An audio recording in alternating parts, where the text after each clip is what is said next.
and then the changes I have made because of not exactly getting the output, so I have made some changes. So let's go to the first part, that is autonomous driving and application of object detection. So we'll see that object detection is a problem of finding and classifying a variable number of objects in an image. So basically what happens, it totally depends or relate to our real life, that how we can detect the object as a human does. So in the computer vision it works, this work is done by the object detection API. So it basically detects the real life objects like a cat, dog, table, chair, phone and all. But in reference to our project, that is the autonomous driving, it detects the car, truck, all the vehicles and also the environment that a driver face while driving. So in our city and roads are very unpredictable, so these are the dynamic environment that the driver face. So how we actually work is to detect the object dynamically while driving, and the remarkable study is done by the deep learning, especially by the convolution neural network, which is able to detect the object on runtime.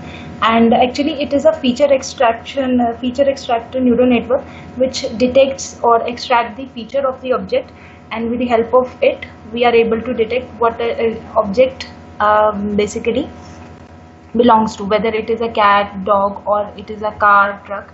So this is the neural network that we have used. After that, next slide, this is how it actually we can see on images that this is a car, and then after the object detection I detect that this is a bicycle, then dog.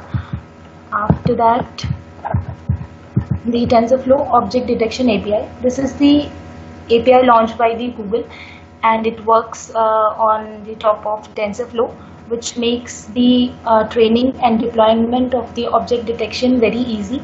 It uses the COCO model. The full form, many of us I think we don't know, but we should know that it is common object in context. So it basically uses the COCO data set. This is a very large data set that is used for segmentation, captioning. It also includes all these images, that is the segmented image or the normal daily life objects like apple, banana, car, bus and all. So this is the data set which is already included in this API.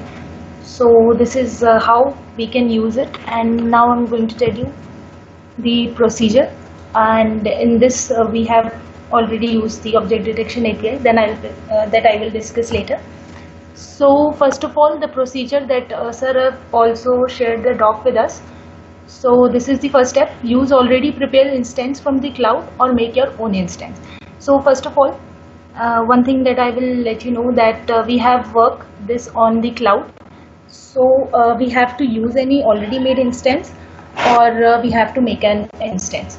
So I have used instance GPU1 for my coding, and then we have to install the TensorFlow environment. If you are using, if you are working on your VM, then you have to install Pillow, Matplotlib, Pandas, OpenCV and all.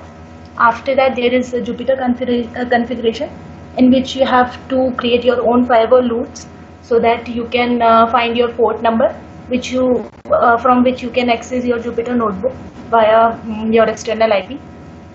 And then after that, copy storage bucket to instance. So this is a very important stage in which most of the people got stuck, that which storage bucket we have to use. So I have used the training image test and train bucket from the cloud, and then I have copied this on my SSH terminal using the gsutil command. After that, I have prepared the data and then install the object detection API that I have all directly cloned from GitHub. That whatever I have explained later about this object detection API, this will all come after cloning it from the GitHub. Then I have generated the TF records. Whatever the training and testing images I have copied from bucket, it will be transferred to the TensorFlow records. After that, copy all directories to the object detection. While doing all these things, I have made directories. For example, image directory, I have copied all the training and testing images. There is training folder, that all I have to copy in the model research object detection. This is the path in which I have copied, and then I have start training the model using the command, and this command I have used within the object detection folder. And then after training for I think 3 to 4 hours, I have trained it, and then I have done the testing. In testing part, it is very important to know that you have to import one file on your SSH terminal, that is export igraph.py, and after that you have to run one py file in which you have to provide test image, test video. After that you will get your output video.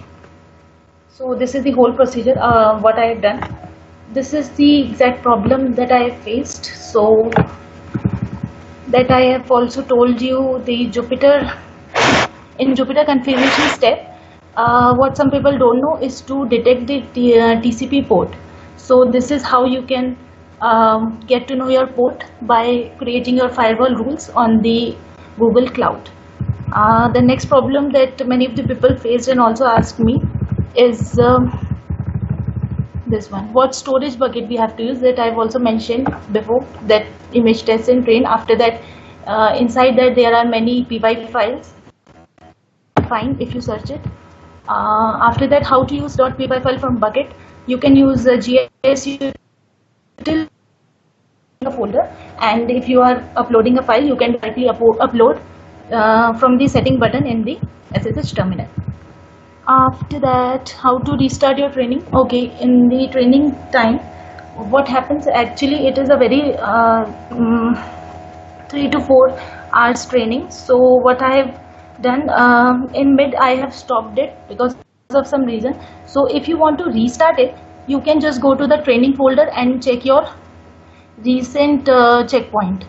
The whatever checkpoint you will find, just copy that new configuration file which is made on your training folder, and then beside using the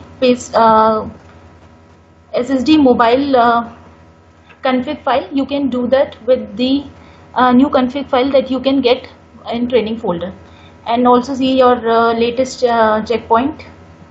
And then there are some amendments that I have done in testing phase.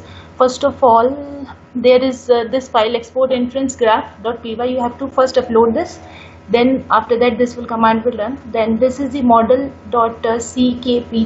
number. In this you have to fill the checkpoint number that you will get from the training folder of your instance. After that, there is output directory. You can mention any name. I have mentioned the output. In this directory, after testing the model, some files will become, and then you have to give one test video to the model video.py file. Then you will get an output video. That most of the students got stuck in this phase, so I'm just telling. These are the 2 notes that I think are very important. First, you need to activate your TensorFlow environment. Before, without that, you are not able to run the command of training, and I think also for the TF records. So you have to activate using this command, source activate TensorFlow, and also you will find this path, this file. This config file is very important in training phase, so you can find this file in this path on cloud. So this is what I